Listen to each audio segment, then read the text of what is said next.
Կենտրոնի եթերում Էպիկենտրոնը շարունակում է աշխատանքը, ես Տաթևիկ Ավետիսյանն եմ, բարի երեկո։ Օրվա կարևոր իրադարձությունները նախամարոտ։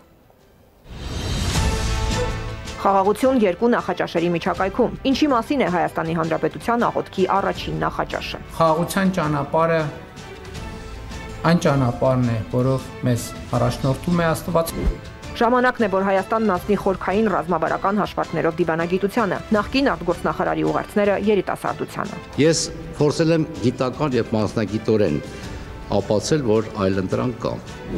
Ռոբոտ շներից բացի վերջին տարիներին ինչ սպառազինություն է գնել հայկական զինուժը, ռազմական փորձագետը վարչապետի առաջարկի մասին։ Ավելի արդյունավետ կլիներ, որ մենք այդ տեխնիկան տեսնենք համապատասխան պոլիգոնում։ Տիեզերական արագություն։ Սամվել Կարապետյանի փաստաբանական թիմն արձագանքում է Վճռաբեկի որոշմանն ու գործարարի կալանքը երկարացնելու քննիչի միջնորդությանը։ 79-ամյա Թրամփը ենթարկվել է MRT հետազոտության, արդյունքն ապշեցրել է բժիշկներին։ Դիտավորություն թե պատահականություն։ Շվեդիայում ավտոբուսը մխրճվել է կանգառի մեջ, կան զոհեր ու վիրավորներ։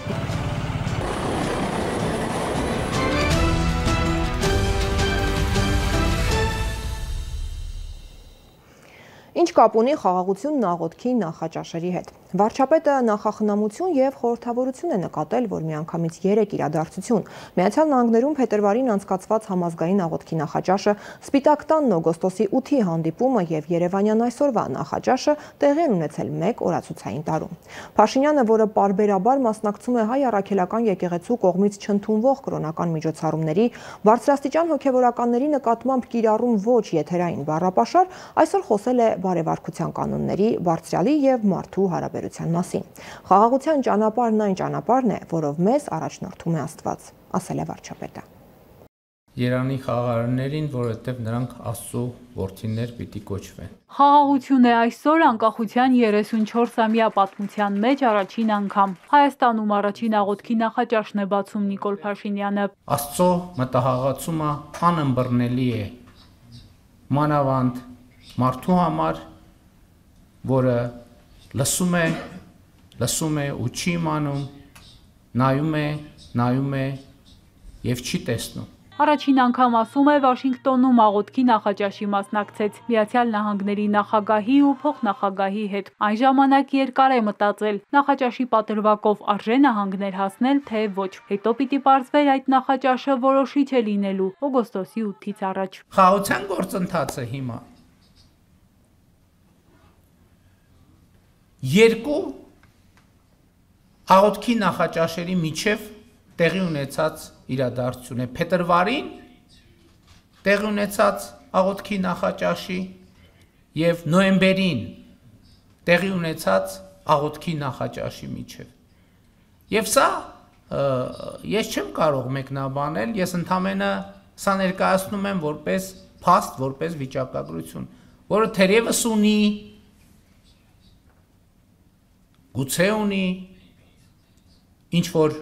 հոգևոր նշանակություն եւ իմաստ։ Պետության ու Աստծո կապի մասին է խոսում Փաշինյանը, որ խզել է պետության բոլոր կապերը հայ առաքելական եկեղեցու վերնախավի հետ։ Երբ որ բոլորը քեզ տեսնում են, քեզ տեսնում է Աստված։ Երբ որ քեզ ոչ ոք չի տեսնում, Աստված միևնույնն է քեզ տեսնում է։ Հիմա մեկը KGB գործակալ է, մեկը բան է։ Քահանաների հետևից հանգնում ձեռներակցում լռություն կատարյալ։ Հնարավոր չէ բարեվարքություն առանց Աստծո ներկայության։ Հնարավոր չէ բարեվարքություն առանց Աստծո խոսքի։ Մայրաթոր Սուրբ Էջմիածնում մեկը բոսակա, մեկը բան մոլագար սեռական, ու մենք մեր կյանքով ապրում ենք, ինչ ա եղել, իրանց անձնական կյանքն է։ Կարևոր է խոսել Աստծո լեզվով, ասում է Փաշինյանը, ինքը վստահ է, քայլում է խաղաղության ճանապարհով, որը նեղ է, բայց Աստված է առաջնորդում։ 31-րդ Սաղմոսով էլ ավարտում է իր ելույթը աղոթքի նախաճաշին։ Ուրախ եղեք եւ ցնծացեք Տիրոջով, ով արդարներ։ Բարձեցեք բոլորդ, որ ուղիղ եք սրտով։ Շնորհակալ եմ շատ։ Էրմինե Ղարիբյան, Էպիկենտրոն։ Ժամանակն է, որ Հայաստանն անցնի խորքային ռազմավարական հաշվարկներով դիվանագիտությանը։ Այս կարծիքին է Հայաստանի նախկին արտգործնախարար Արա Այվազյանը։ Արտակարգ եւ լիազոր դեսպանն առաջարկ Հայաստանի նախաձեռնության շրջանակում հանդիպել է երիտասարդների հետ։ Մանրամասն ներկայացրել իր վերջին 2 հոդվածների հիմնական ուղերձները, մատնանշել հայկական դիվանագիտության այսօրվա մարտահրավերները եւ դրանք հաղթահարելու իր պատկերացումները։ Դիվանագետն ասել է, որ աշխարհում հաստատված 5 կանոններն այլևս չեն գործում։ Այսօր գերիշխող են դարձել ուժն ու շահը, որոնք եկել են փոխարինելու իրավունքին եւ գաղափարախոսությանը։ Առաջարկ Հայաստանին նախաձեռնության շրջանակում Հայաստան-Արցախ համահայկական երիտասարդական միության գրասենյակում մեկնարկել է տարբեր ոլորտների հեղինակավոր փորձագետների հետ հանդիպումների շարքը։ Առաջին հյուրը արտաքին գործերի նախկին նախարար, արտակարգ եւ լիազոր դեսպան Արա Այվազյանն է։ Այս հարթակը շատ օգտակար է, կարևոր է եւ ինձ համար անձամբ ճիշտ ասած երիտասարդների հետ շփումը ոչ միայն հաճելի է, այլ նաեւ ես եմ շատ բան ձեզանից սովորում, այնպես որ այսօր ես կարծում եմ մենք ազատ մտքերի փոխանակում կունենանք։ Քննարկում են դիվանագետի վերջին 2 հոդվածները՝ պատմական Հայաստանից դեպի անհետացող Հայաստան եւ դեպի այլընտրանքային արտաքին քաղաքականություն։ 2020 թվականի պատերազմից ու 23-ից հետո մեր կյանքը գլխիվայր շուռ եկավ։ Իրականությունը բաժանվեց 2 մասի՝ մինչեւ պատերազմն ու դրանից հետո։ Շատ նման է այն ժամանակաշրջանին 100 տարի առաջ, երբ որ մեր նախնիները ենթարկվեցին ցեղասպանության։ Իրանց համար էլ իրականությունը բաժանվեց միջև Մեծ Եղեռն եւ Եղեռնից հետո։ Գիտեք, մենք առաջին եւ վերջին ազգը չենք, որ ենթարկվել ենք պարտության։ Փորձը ցույց է տալիս, որ պարտություն կրած երկրներն ավելի շատ դասեր են քաղել պատմությունից, քան հաղթողները։ Այվազյանը մեր ժողովրդի ոչ վաղ անցյալից է օրինակ բերում։ 1994-ին պատերազմի մի փուլում հաղթանակ արձանագրելով մենք հանգստացանք, իսկ Ադրբեջանը մոտ 3 տասնամյակ պատրաստվում էր պատերազմի հաջորդ փուլին։ Ըստ դիվանագետի, ցավալին այն է, որ պարտությունից հետո էլ մեր ժողովուրդը դասեր չի քաղել։ Մեզ թվում էր, որ աշխարհը շուռ կա, մենք մեր հարցերը լուծել ենք, ոչ մի բան չի փոխվի։ Իսկ աշխարհը փոխվում էր եւ աշխարհը փոխում էր ցելընթաց կերպով եւ ի վերջո այդ փոփոխությունները պետք է գան մեզ հասնեին։ Արդեն 5 տարի անց է 20 թվականից եւ ես ուշադրությամբ հետեւում եմ, որ մեր հանրային դիսկուրսում եւ իշխանությունը եւ ընդդիմությունը եւ բազմաթիվ հասարակական գործիչներ իրենց հայացքը նետում են դեպի անցյալը, ով է մեղավոր, ով է ճիշտը, յուրաքանչյուրը փորձում է ինքնամաքրվել,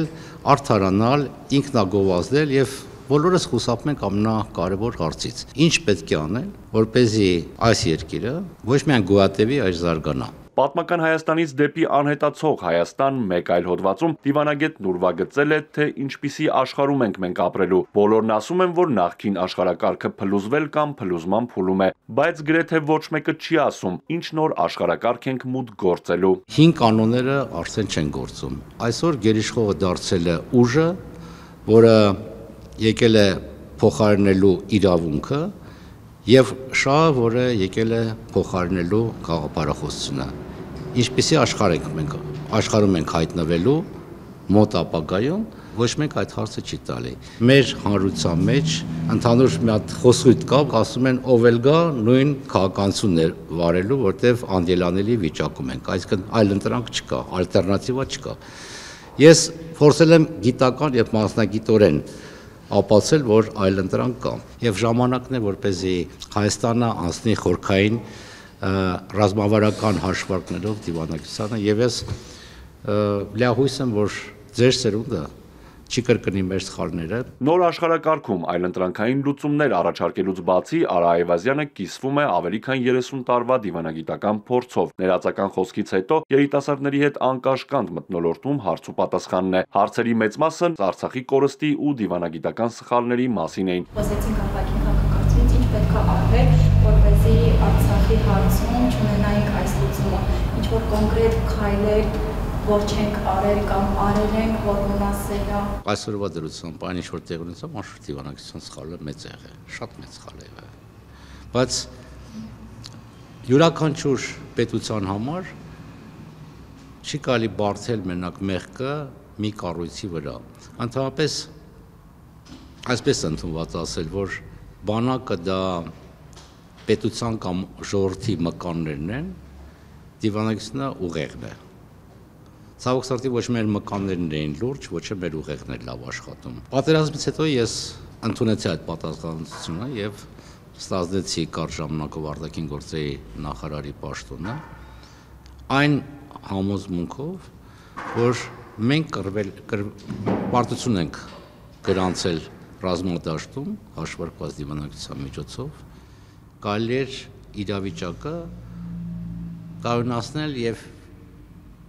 պատրաստել հաջորդ փուլի համար, ոչ թե պատերազմի։ Արա Այվազյանը հրաժեշտ է տալիս երիտասարդներին, խոստանալով, որ նմանատիպ հանդիպումներն ու քննարկումները շարունակական կլինեն։ Յուրաքանչյուր երկրում երիտասարդությունը շարժիչ ուժն է,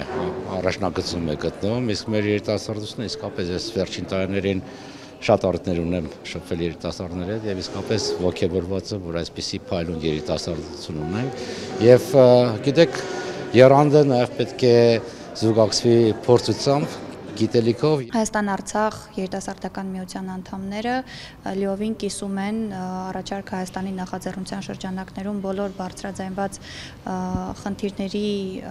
լուծման ճանապարհները, գաղափարը հենց բուն նախաձեռնության կիսում ենք եւ մենք եւս անմասն չենք մնում հենց այս նույն նախաձեռնության շրջանակներում մեր ակտիվ գործունեությունը ծավալել։ Ես ինձ համար շատ մեծ բացահայտումներ արեցի, որոնք գրեթե կողքից չեն երևում, թե ինչպիսի աշխատանքներ են տարվում, ինչպիսի ռազմավարություն է մշակվում։ Հասկացանք, թե որոնք են մեր արտաքին քաղաքականության առաջ ծառացած խնդիրները եւ մոտ ապագայում մենք բոլորս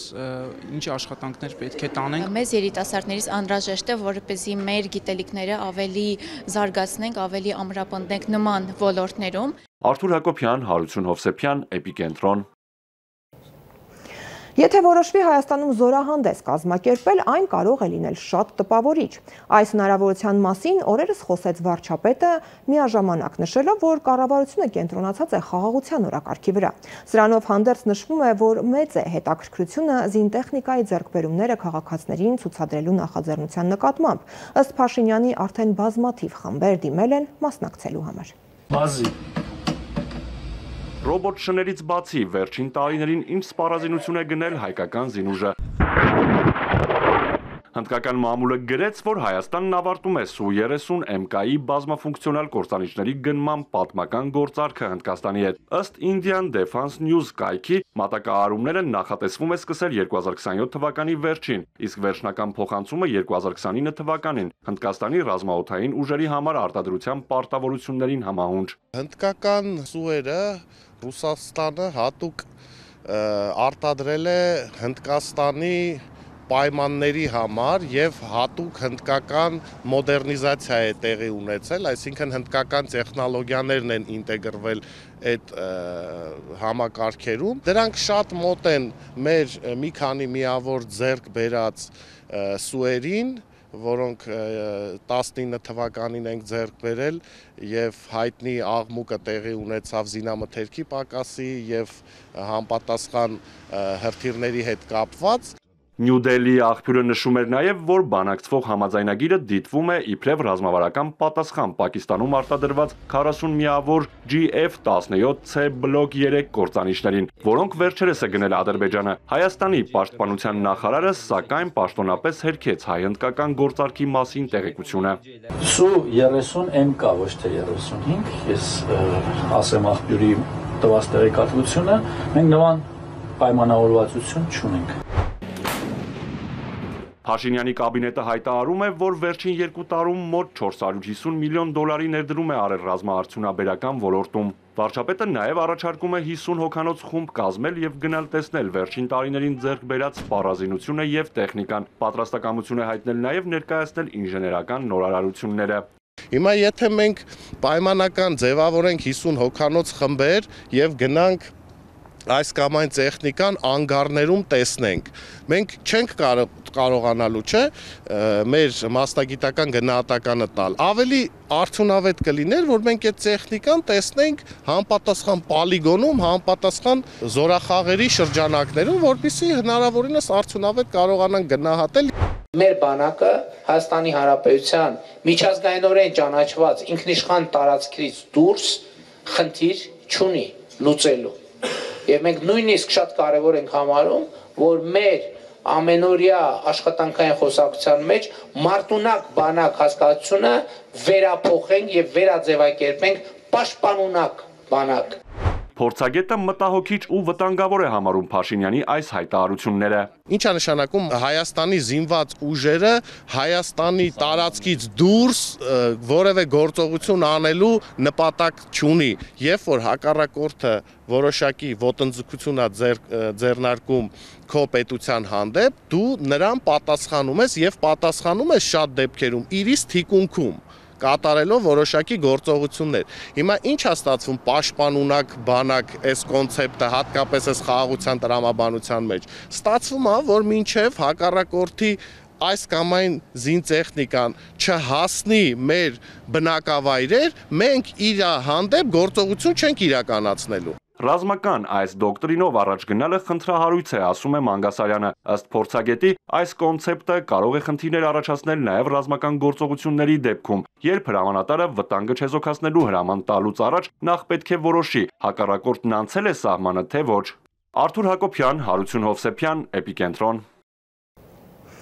Արդեն շուրջ 5 ամիս անազատության մեջ պահվող Սամվել Կարապետյանի փաստաբանական թիմը արձագանքել է գործարարի կալանքը ևս 2 ամսով երկարաձգելու քննչական կոմիտեի միջնորդությանը եւ Վճռաբեկ դատարանի նոյեմբերի 13-ի որոշմանը, որը հիմքեր էր արձանագրել Կարապետյանի դեմ տնտեսական մեղադրանքների համար։ Արամ Վարդևանյանը Վճռաբեկի գործողության արագությունը որակել է տիեզերական եւ հայտարարել, որ որոշումը հրապարակվել է ստվերային արդարադատության պայմաններում։ Պաշտպանը մեջբերելով վիճակագրական տվյալներ ասել է, որ Վճռաբեկ դատարանը երբեք իր պրակտիկայում նման արագ որոշումներ չի կայացրել։ Մեր ձևով ժողովրդական շարժման առաջնորդի կալանքը երկարաձգելու միջնորդությունը դատարանը քննելու է նոյեմբերի 17-ին։ Արդյոք Հայաստանի Հանրապետության պատմության մեջ երբևէ եղել է դեպք, որ Վճռաբեկ դատարանը կայացնի որոշում եւ այդ որոշումը հասու դառնա կողմերից մեկին մյուսի կողմից տրված նյութերից։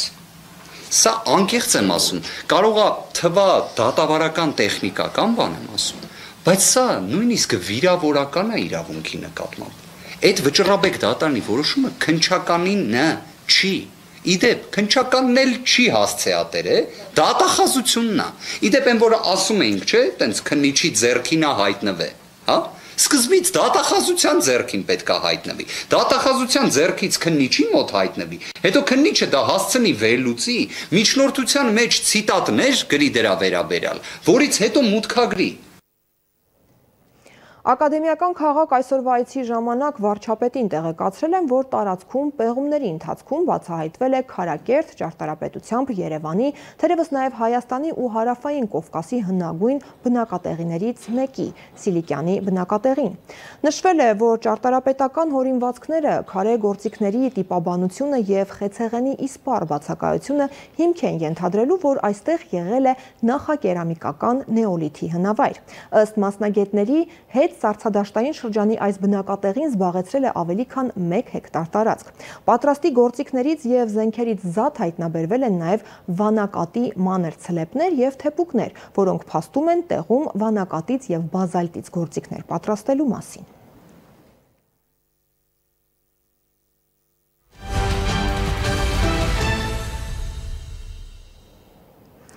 Դոնալդ Թրամփը մագնիսառեզոնանսային տոմոգրաֆիայի հետազոտություն է անցել եւ առողջական որևէ խնդիր չի հայտնաբերվել։ Ամերիկայի նախագահն ասել է, որ գաղափար չունի, թե կոնկրետ որ օրգաններն են զննել, սակայն բժիշկներն ասել են, որ երբևէ այդքան լավ արդյունք չեն տեսել։ Նախագահն ասել է, որ MRT հետազոտությունն իր կիսամյակային բժշկական զննության մասն է եւ շատ ստանդարտ գործողություն։ Թրամփի վարչակազմը հաստատել է նոյեմբերի 10-ին Կարիբյան ավազանի ջրերում տեղի ունեցած մահացու հարձակումը, որի հետևանքով 4 մարդ է սպանվել։ Միացյալ Նահանգների նախագահը հայտարարել է, որ գրեթե վերջնականապես կողմնորոշվել է Վենեսուելայի դեմ հետագա ռազմական գործողությունների հարցում։ Օգոստոսին Վենեսուելայի ափերի մոտ սկսված գործողությունների հետևանքով մինչև հիմա գրեթե 80 մարդ է սպանվել։ Միացյալ Նահանգների պատերազմի նախարար Փիթ Հեքսեթը ամերիկյան հարձակումներն արդարացրել է, ասելով, որ դրանց նպատակը Լատինական Ամերիկայի վայր թմրանյութերի ապօրինի շրջանառության դեմ պայքարն է։ Վենեսուելայի կառավարությունը դատապարտել է ամերիկյան գործողությունը եւ այն անվանել ներխուժման պատրվակ։ Վենեսուելայի նախագահ Նիկոլաս Մադուրոն կոչ է արել բնակչությանը պատրաստվել հնարավոր զինված պայքարին եւ հայտարարել է երկրում 200,000-անոց զորքի տեղակայման մասին։ Ուզում եք եւս մեկ Գազա, ասել է Մադուրոն, կոչ անելով Միացյալ Նահանգներին չբերել եւս մեկ պատերազմ հարավային Ամերիկա։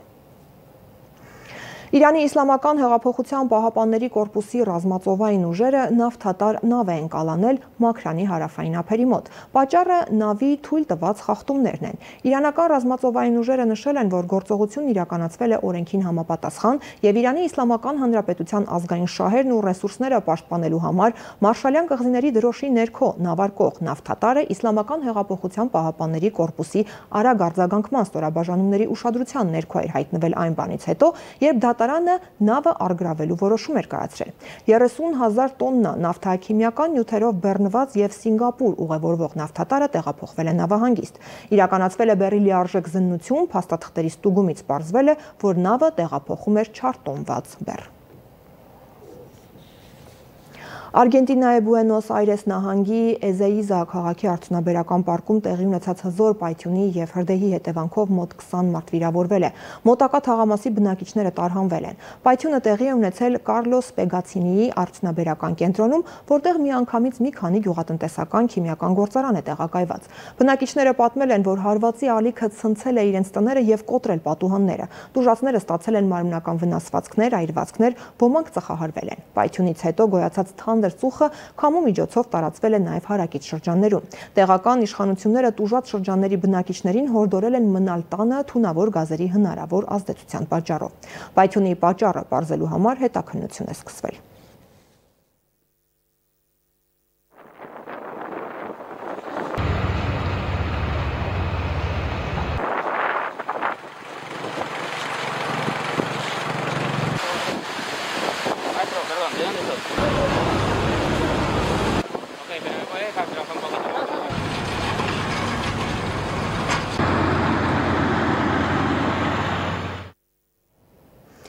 Խոշոր հրդեհ է նաև հարավային Կորեայում, այրվում է Պունգսեմյոն քաղաքի խոշորագույն լոգիստիկ պահեստներից մեկը։ Հրշեջները պայքարում են արագ տարածվող կրակի դեմ, փորձելով կանխել լայնածավալ վնասը։ Տուժածների մասին տեղեկություն չկա։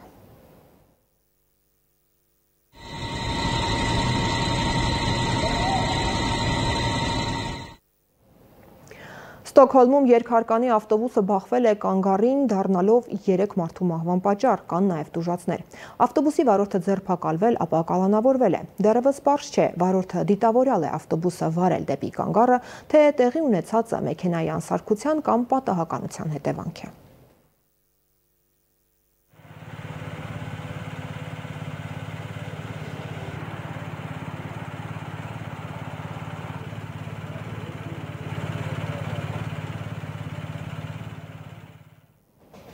Ռուսաստանի խոշորագույն քաղաքներում ձմռանն ընդառաջ առաջին ձյունն է եկել։ Մոսկվան եւ Սանկտ Պետերբուրգը ծածկվել են սպիտակով։ Օդերևութաբանները կանխատեսում են, որ Ռուսաստանի մայրաքաղաքում միայն այսօր կտեղա ամսական տեղումների մոտ 1/3-ը, իսկ Սանկտ Պետերբուրգում արդեն ձնաբքեր են առաջացել։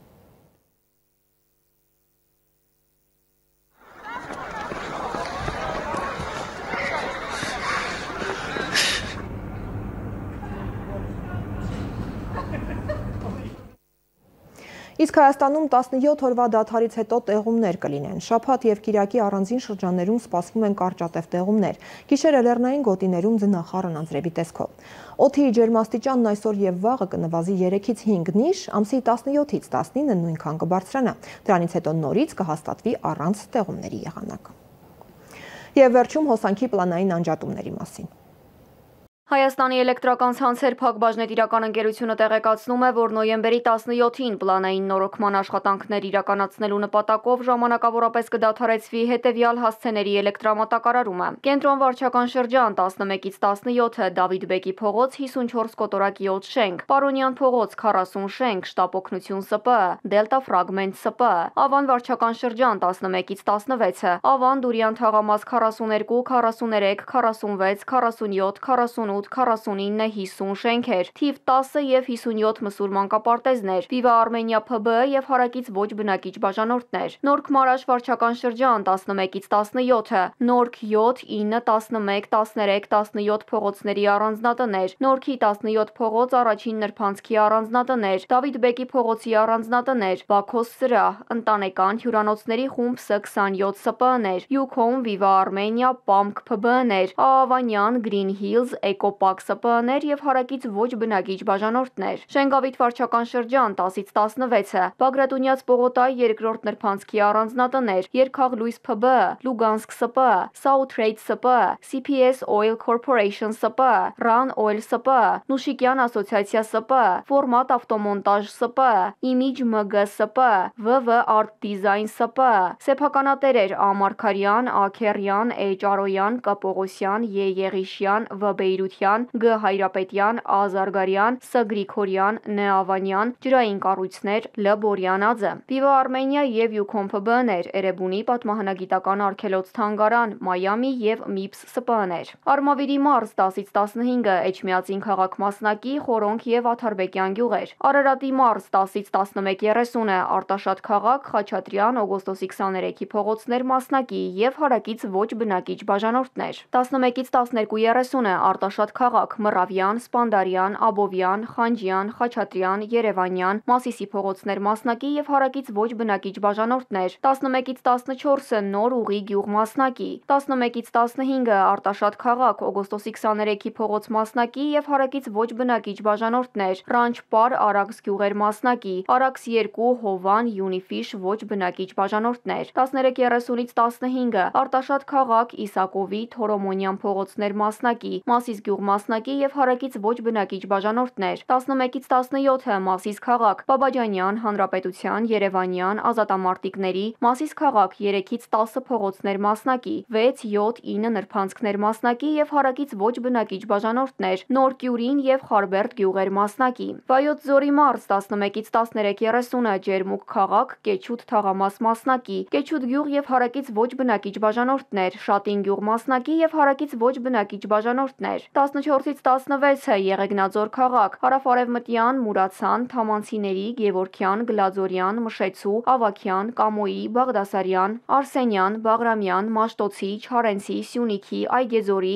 Պրոշյան, Առաքելյան փողոցներ մասնակի, Երևանյան խճուղին մասնակի եւ հարակից ոչ բնակիչ բաժանորդներ, Գլաձոր, Վերնաշեն եւ Մեղրահովիտ գյուղեր, Կոտայքի մարզ 11-ից 13, Չարենցավան համայնք, 3-րդ թաղամաս 32-ից 39 շենքեր, Ծիծեռնակ մսուր մանկապարտեզ եւ հարակից ոչ բնակիչ բաժանորդներ, 11-ից 16, Քասաղ գյուղ մասնակի եւ հարակից ոչ բնակիչ բաժանորդներ, Զովունի համայնք, 34, 35, 36, 37 փողոցների բաժանորդներ, Պարույր Սևակի, Արաբկիրի, Ավետիսյան, Սեթրակ Ջալալյան, Հարությունյան, Կարեն Դեմիրճյան, Շիրազի, Խաչանովի եւ Վահան Տերյան փողոցներ, Կարեգին Նժդեհի փողոց 1, 3, 5, 9 կոտորակ 1 շենքեր, Վազգեն Սարգսյան փողոց 5, 7, 9 շենքեր, Վազգեն Սարգսյան փողոց առաջին փակուղի, 11-ից 16:30, Նոր Գեղի Կոյուղի թաղամաս եւ հարակից ոչ բնակիչ բաժանորդներ, Արզնի համայնք եւ հարակից ոչ բնակիչ բաժանորդներ, Բյուրեղավան քաղաք եւ հարակից ոչ բնակիչ բաժանորդներ մասնակի, Բյուրեղաշող, Golden Flower,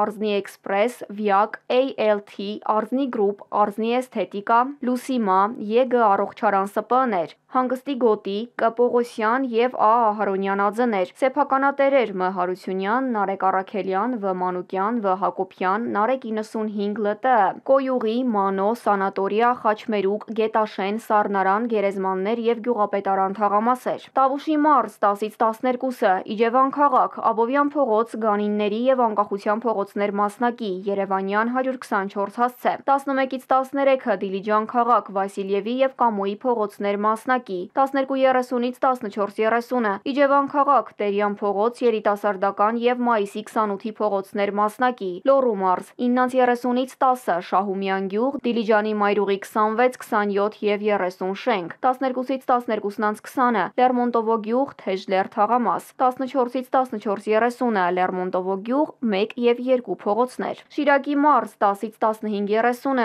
Անիի տարածաշրջան, Հայկաձոր, Բագրավան եւ Նոր Արթիկ գյուղեր, 11-ից 14, Ամասիայի տարածաշրջան, Արթենիս, Աղվորիկ գյուղեր, Ոսկե Սեր կաթի գործարան, Սպառած էլեկտրաէներգիա մեդիայի անջատումների, ձեր իրավունքներին կամ պարտականություններին վերաբերող, ինչպես նաև այլ հարցերի առնչությամբ կարող եք զանգահարել 180 և 08080 շուրջօրյա գործող հեռախոսահամարներով։ Հայաստանի էլեկտրական ցանցեր ընկերությունը հորդորում է հետևել էլեկտրաանվտանգության կանոններին։